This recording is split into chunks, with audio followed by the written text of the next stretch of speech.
chat to you about what's going on. Great job by Eddie with the A's and the Giants.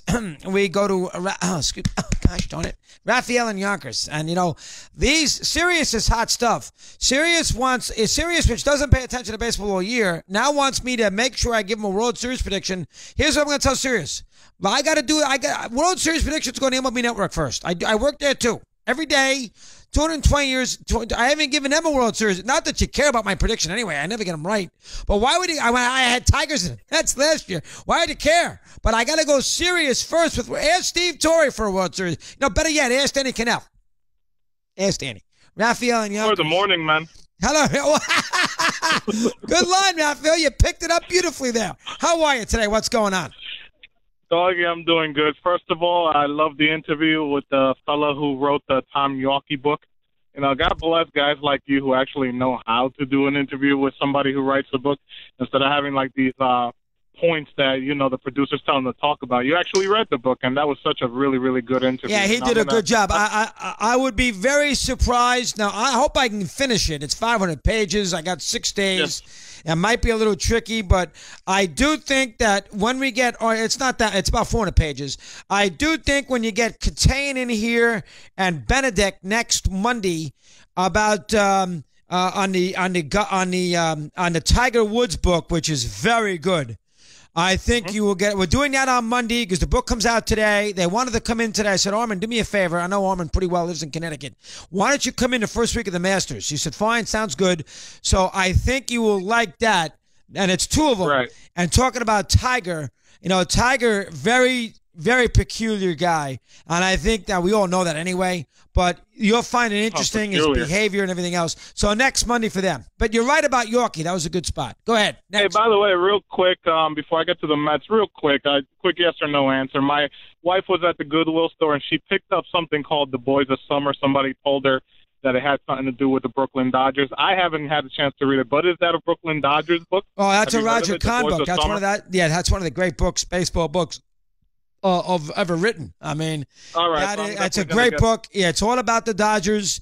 Long after their glory days in Brooklyn, Kahn went back to all of them to talk. I haven't read the book in 25 years, but it was a long time. It's one of the good ones. Yeah, it's a Kahn. I don't love Kahn necessarily as a person, or didn't, but the book is a hell of a book. You'll like the book. Go ahead. But real quick on the Mets, finally baseball season's here.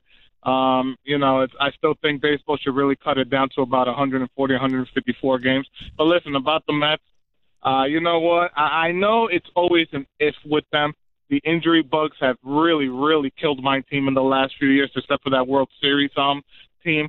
But I really think a lot of people are really sleeping on them. Some people make predictions and they don't really even know what they're talking about. They're just going, well, what? It's the hot topic. But you know what? You got the two-headed monster there with Syndergaard and DeGrom.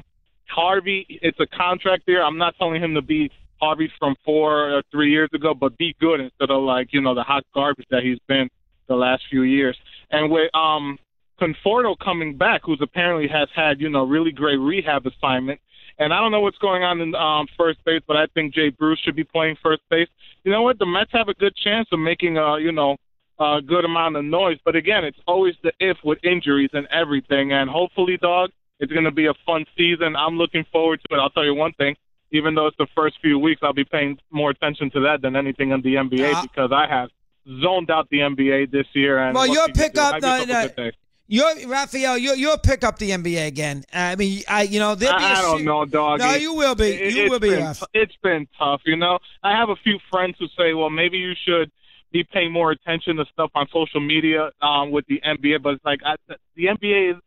Sports to me is not about social media, the way, because, I don't pay attention to social media. I'm 34 years old.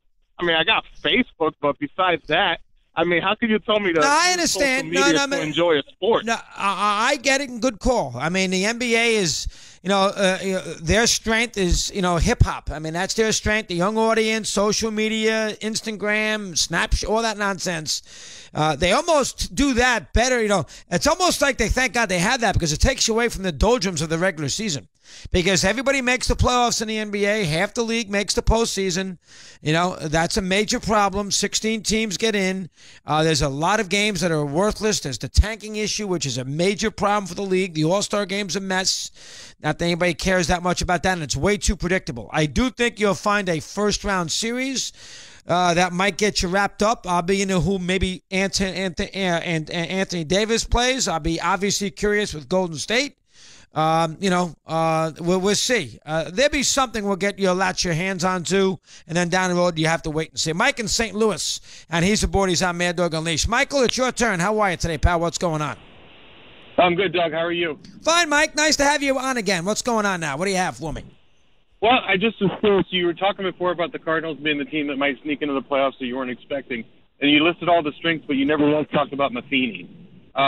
What's your take on him? You know, I think like people here are getting a little restless 2 years out of the playoffs. If they don't make it this year, do you think he's gone? I don't see, well, Mike, there's a couple things on it. First off, I don't see the Cardinals every day. So I don't know, unless you're living in St. Louis and watching 100 games a year, which I don't do. I don't know how he manages a ball game. So that's number one. The young player aspect, you'd have to answer that better than I would, of what he does with the young player. I don't know what he does with that starting rotation. I don't see him enough, work his way around a big game to get a sense of it. He's been in the World Series. It wasn't his fault they lost to the Red Sox. They lost to the Giants. That wasn't his fault either. He had no bullpen. I've never really thought that he was a bad manager. Now, you're right. 2 years of not making a postseason in St. Louis is a no-no. So you tell me, what's the complaint if we have one of him in the town? What don't I don't think he doesn't handle the bullpen very well, I don't think. I just don't, and this is kind of generalization, but they're not a fun club to watch.